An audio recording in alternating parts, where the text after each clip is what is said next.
ప్రాచీన శాస్త్రీయ అత్యాధునిక వైద్య విధానాలను వినూత్నంగా ఒకే గొడుగు కింద అందుబాటులోకి తీసుకొచ్చింది మెడి9 ఇంటిగ్రేటెడ్ మెడికల్ సిస్టమ్. బంగారం ధరలు చుక్కలు చూపిస్తున్నాయి. గత 2 నెలల నుంచి చూసుకుంటే పసిడి ధరలు పరుగులు పెడుతున్నాయి. సరికొత్త గరిష్టాలకు చేరుకుని బెంబెలెత్తిస్తున్నాయి. వాణిజ్య యుద్ధ భయాలు, భౌగోళిక రాజకీయ ఉద్రిక్తతలు, అంతర్జాతీయ ఆర్థిక అనిశ్చితులతో బంగారానికి డిమాండ్ ఏర్పడింది. ఈ పరిస్థితులన్నింటికీ మూల కారకుడు అమెరికా కొత్త అధ్యక్షుడు డొనాల్డ్ ట్రంప్ అని చెప్పవచ్చు. ఆయన అమెరికా 47వ అధ్యక్షుడిగా ఎన్నికైనప్పటికీ అంతర్జాతీయ మార్కెట్లో గోల్డ్ రేట్లు వరుసగా 8 వారాలు పెరిగాయి. ఆ ప్రభావంతోనే దేశీయ మార్కెట్లో వరుసగా 7 వారాలు బంగారం ధరలు పెరుగుతూ వచ్చాయి.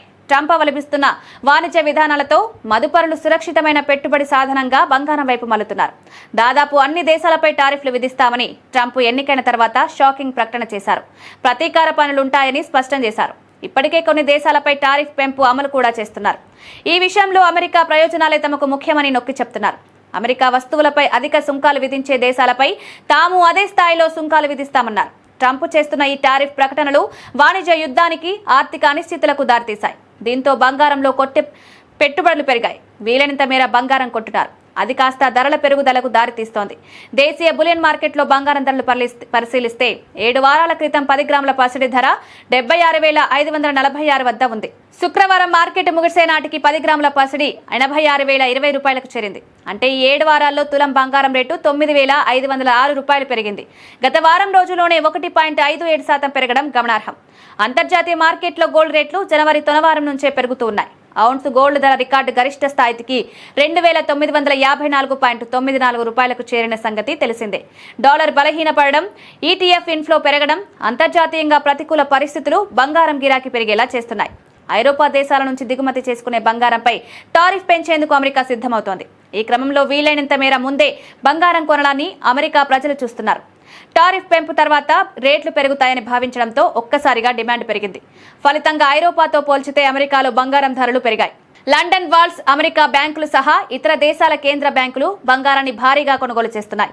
దీంతో రేట్లు రికార్డు స్థాయికి చేరుకుంటున్నాయి. భారతీయ కేంద్ర బ్యాంక్ అయిన reserve bank of India 2024 May, October నెలల్లో బ్యాంక్ ఆఫ్ ఇంగ్లాండ్ వాల్స్ నుంచి 100, 102 టన్నుల బంగారాన్ని ఇండియాకి తరలించింది. రిజర్వ్ బ్యాంక్ వద్ద మొత్తం బంగారం నిల్వలు 855 టన్నులుగా ఉన్నాయి. వీటిలో 510.5 టన్నులు భారత్లో నిల్వ చేసింది. మిగిలింది ఇతర దేశాల్లో ఉంది. కేంద్ర ప్రభుత్వం నుంచి సామాన్య ప్రజలకు అందుబాటులో ఉన్న అద్భుత పథకాల్లో సావరిన్ గోల్డ్ బాండ్ స్కీమ్ గురించి ప్రధానంగా మాట్లాడుకుందాం. ఇక్కడ బంగారం కొనుగోలు తగ్గించి పెట్టుబడులు పెట్టేందుకు ఉద్దేశించిన స్కీమ్. ఆన్లైన్లోనే బంగారంపై ఇన్వెస్ట్ చేస్తే బంగారం ధర పెరిగితే దానికి తగ్గట్లుగా ప్రతిఫలం వస్తుంది. కేంద్ర ప్రభుత్వం తరపున reserve bank of India gold బాండ్లు జారీ చేస్తుంటుంది. అయితే ఒకప్పుడు నెలకు కొన్ని గోల్డ్ బాండ్లు జారీ చేసేది. తర్వాత ప్రతి నెలకు ఒక ట్రాంచ్ విడుదల చేస్తూ వచ్చింది. ఆ తర్వాత ప్రతి త్రైమాసికానికి ఒకసారి చొప్పున మొత్తం ఆర్థిక సంవత్సరంలో 4 గోల్డ్ బాండ్ ట్రాంచీలను జారీ చేస్తూ వచ్చింది. గత కొంతకాలంగా గతేడాది ఫిబ్రవరి నుంచి కొత్తగా ఎలాంటి గోల్డ్ బాండ్లను కేంద్రం జారీ చేయలేదు. ఈ ఆర్థిక సంవత్సరంలో ఈ గోల్డ్ బాండ్ల ఊసేలేదు. కేంద్రం కూడా ఈ పథకంపై ఎలాంటి ప్రకటన చేయలేదు. గతేడాది మధ్యంతర బడ్జెట్ సమయంలో బంగారంపై దిగుమతుల సుంకం తగ్గించగా గోల్డ్ రేట్లు భారీగా దిగొచ్చాయి. అప్పుడు ప్రతిఫలం తగ్గి డిమాండ్ తగ్గుతుందన్న క్రమంలో ఈ స్కీమ్ రద్దు చేస్తారని వాదనలు వినిపించినా అధికారిక ప్రకటన రాలేదు. ఈ స్కీమ్కు కేంద్ర ప్రభుత్వం చరమగీతం పాడినట్లే తెలుస్తోంది. తాజాగా 2025-26 బడ్జెట్ను పార్లమెంట్లో ప్రవేశపెట్టిన తర్వాత మీడియా సమావేశం నిర్వహించారు. ఇందులో పలు ప్రశ్నలకు సమాధానాలిచ్చారు. ఈ బడ్జెట్లో సావరిన్ గోల్డ్ బాండ్ల గురించి ఏం ప్రస్తావించలేదు. గత కొన్ని త్రైమాసికాలుగా ఎలాంటి కొత్త ట్రాంచ్ల్ని కూడా ఇష్యూ చేయలేదు. ఇది స్కీమ్ ముగింపుకు సంకేతమని భావించొచ్చా అని ఒక రిపోర్టర్ ప్రశ్నించగా దానికి కేంద్ర మంత్రి ఆర్థిక నిర్మలా సీతారామన్ ఒక విధంగా అవును అని సమాధానమిచ్చారు. దీనిపై ఆర్థిక వ్యవహారాల శాఖ కార్యదర్శి అజయ్ సేత్ మాట్లాడతారని చెప్పారు.